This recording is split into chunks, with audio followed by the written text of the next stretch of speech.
il était à côté de sa maman. Non, eux, ils se comportaient comme mari et femme. Elle m'a dit, c'est que je suis venue chercher dans sa famille, je vais voir.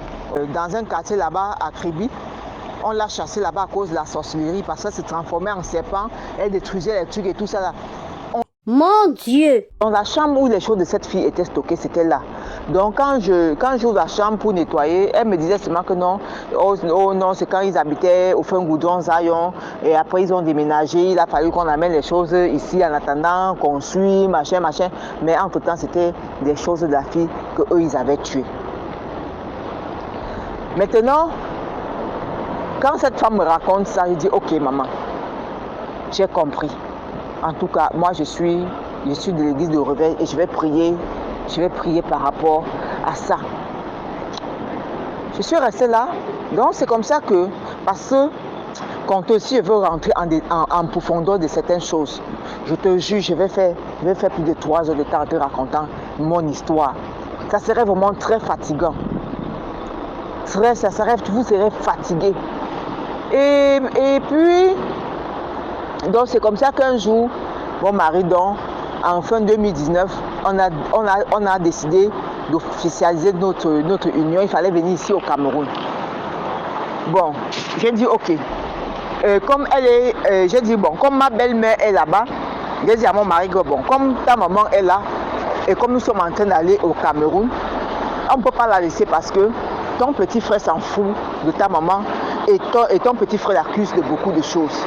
Parce que si on la laisse ici, ça ne serait pas bien. Et elle-même, elle cherchait à retourner au Cameroun. Donc c'est comme ça que j'ai pu vendre mon fonds de commerce. J'avais vendu mon fonds de commerce en Kembo. J'ai vendu mon fonds de commerce en Kembo. Je suis venue dire à mon mari que voici l'argent du fonds de commerce. Voilà, ça va nous permettre de faire certaines choses avec ça. On a fait ce qu'on pouvait faire et tout. Mais je disais toujours à mon pasteur que papa, ça là, l'histoire de mariage, ça ne me tente pas. Il y a beaucoup de choses que je vois, non seulement spirituellement, mais physiquement. Je ne sais pas, le Seigneur me parle, mais je ne peux pas comprendre. C'est comme si on m'avait fermé les oreilles, c'est comme si on m'avait fermé les yeux. Mon père spirituel m'a dit, mon pasteur m'a dit, ma fille, on va prier. N'aie pas peur, on va prier et elle va libérer. Je dis ok papa. Il ne faisait que m'encourager. C'est comme ça qu'on est arrivé ici au Cameroun. On a officialisé le mariage. Ah, chère conteuse. On a fait, quand nous on arrive au Cameroun, puisque c'était une Kribienne, elle était une Kribienne, elle était du sud. Quand on arrive au Cameroun, on était à Kribi. Après, ils sont venus à Douala me doter. Pour venir, c'est-à-dire ils sont partis de Kribi. Kribi, Douala, ma chère sœur. Je ne sais pas si je peux t'appeler ma chère mère. Kribi, Douala, c'est autour de 45 minutes à 1 heure de temps.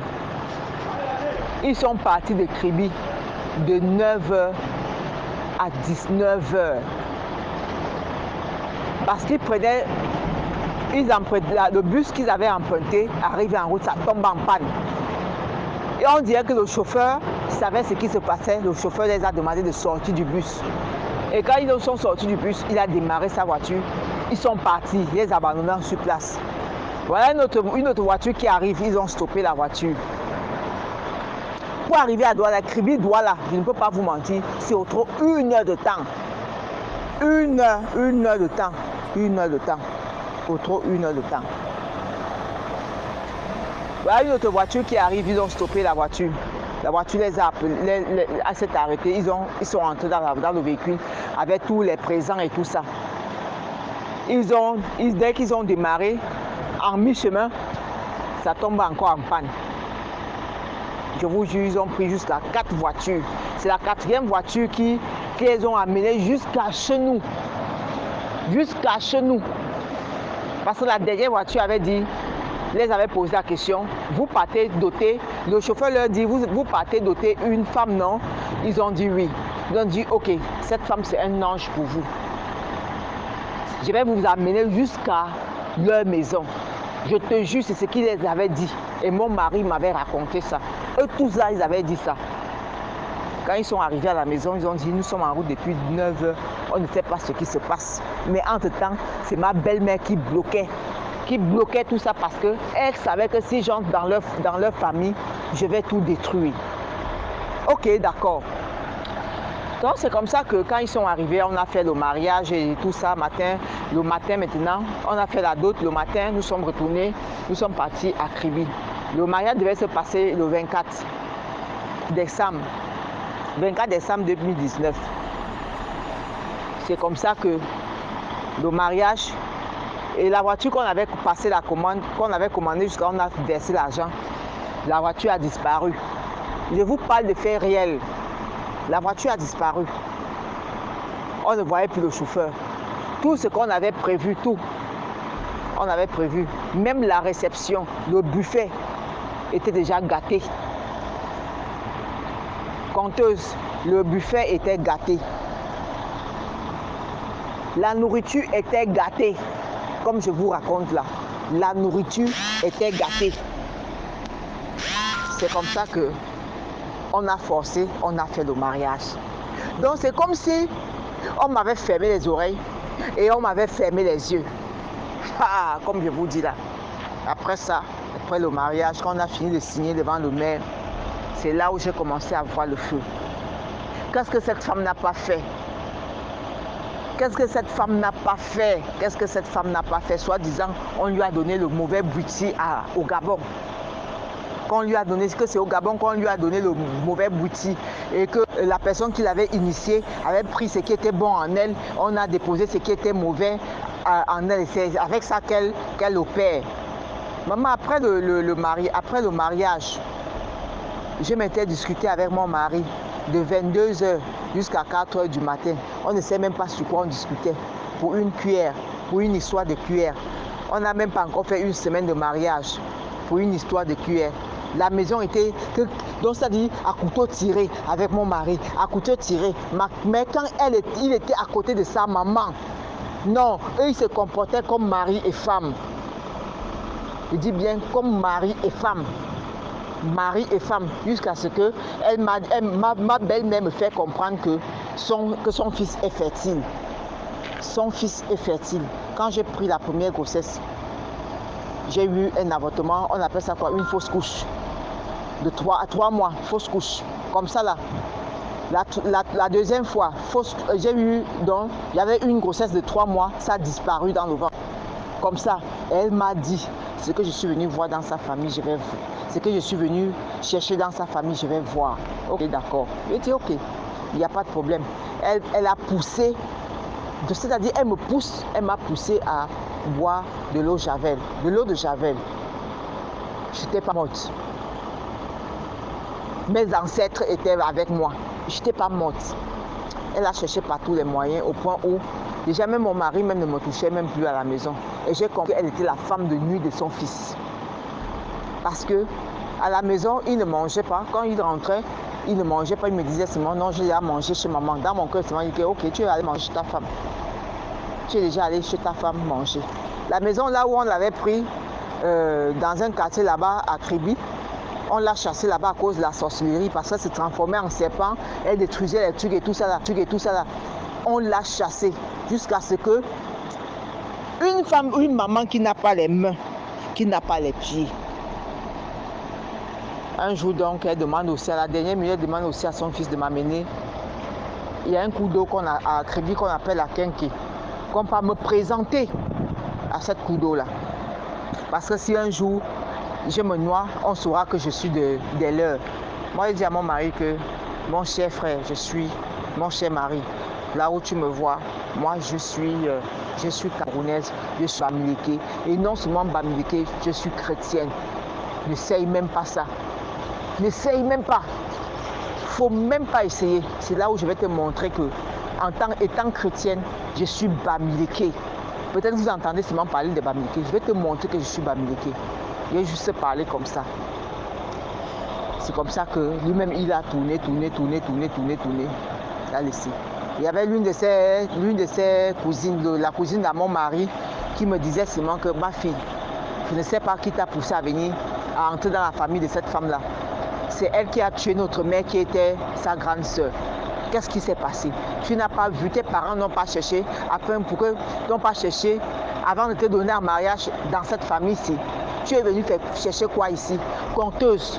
Tout ce que j'ai pu faire avec cet homme, j'avais tout perdu. Je dis tout perdu, même pas une cuillère, même pas, je n'avais pas n'importe quoi chez moi quand j'étais à Libreville. Je n'avais pas n'importe quoi chez moi. Ils ont tout ravagé jusqu'à ce que quand étant ici au Cameroun, je suis encore en train, Dieu merci, comme Dieu est grand, je suis en train d'aller de l'avant. Le Seigneur est en train de me consoler petit à petit. Le Seigneur est en train de me consoler petit à petit. Je ne veux pas entrer en détail de certaines choses. Elle m'avait dit, elle a dit qu'on lui a donné un mauvais buti à Libreville. Et on lui a donné un mauvais buti à Libreville. Et ce qui a été en elle, de bon, on a tout pris. Donc, on a pris ce qui était bien en elle. On a déposé ce qui était mauvais. On a déposé ce qui était mauvais en elle. Je ne sais pas. Donc, je suis là, je me suis séparée avec mon mari. Ça fait déjà, on n'a même pas fait 1 an de mariage. Hein. Sincèrement, on n'a pas fait 1 an de mariage. On n'a pas, parce qu'après le mariage, après quelques mois seulement, après peut-être 2-3 mois, j'ai conçu, j'ai fait une fausse couche. Après quelques temps encore, après peut-être 1 ou 2 mois encore, j'ai reconçu encore. La grossesse a disparu dans le ventre. Et c'était bon comme ça. Moi, j'ai dit ce mariage, je ne peux plus moi supporter parce que j'étais vraiment jusqu'au bout. Je ne peux pas vraiment en rentrer en détail de certaines choses parce que aujourd'hui, quand je raconte, ça devient, je ne sais pas si c'est un jeu pour moi ou c'est parce qu'aujourd'hui, je peux dire, le Seigneur est en train de me guérir. Le Seigneur est en train de me guérir, il est en train de faire beaucoup dans ma vie. Sinon, je serais morte. Je serais morte. C'est ma belle cousine qui me donne l'argent. Elle me dit fuis. C'est que cette femme va te tuer. Il faut fuir. C'est comme ça que j'avais pris juste la robe qui était sur moi. J'étais juste avec la robe qui était sur moi et mes babouches. Je suis arrivée ici à Douala. De Kribi jusqu'à Douala. Je suis arrivée ici à Douala chez mes parents. Et après, je suis tombée gravement malade. C'est comme ça que mon père a tout fait. On m'a amené chez un guérisseur. Je ne peux pas vous mentir. On m'a enlevé les sables, les petits cailloux dans le ventre. Parce que quand je restais, mon ventre était à l'intérieur. Non seulement ça chauffait, mais comme s'il y avait du sable avec les fourmis dans mon ventre. On avait enlevé les fourmis et les petits cailloux qu'elle avait déposés dans mon ventre. Et on m'a fait comprendre que non, il ne faut plus partir là-bas. Jusqu'aujourd'hui. Je dis bien, jusqu'aujourd'hui, je ne suis plus jamais retournée dans cette famille-là. Ni même lui, même m'appeler ou même me rappeler. Il m'a appelé une seule fois. Une seule fois. La deuxième nuit que j'avais fait chez nous. Ça part déjà aujourd'hui à 3 ans. Ils ont tout récupéré, tout ce qui était chez moi. Et c'est après tout ça, quand je me suis retrouvée ici à Douala chez nous maintenant, que son grand frère, un de ses frères me dit, c'est parce qu'en ce moment-là, si je te disais n'importe quoi, si je te racontais certaines choses, tu allais dire que comme je ne suis pas mariée, ou soit comme je suis mariée, je ne suis pas heureux dans mon foyer, je suis seulement jaloux de telle personne. Je suis seulement jaloux de telle personne. Donc toi-même, tu as vu avec tes propres yeux. Et il fallait vraiment que tu voies et tu touches avec les mains avant de savoir là où, avant de savoir ce que tu as touché comme feu. Et c'était comme ça.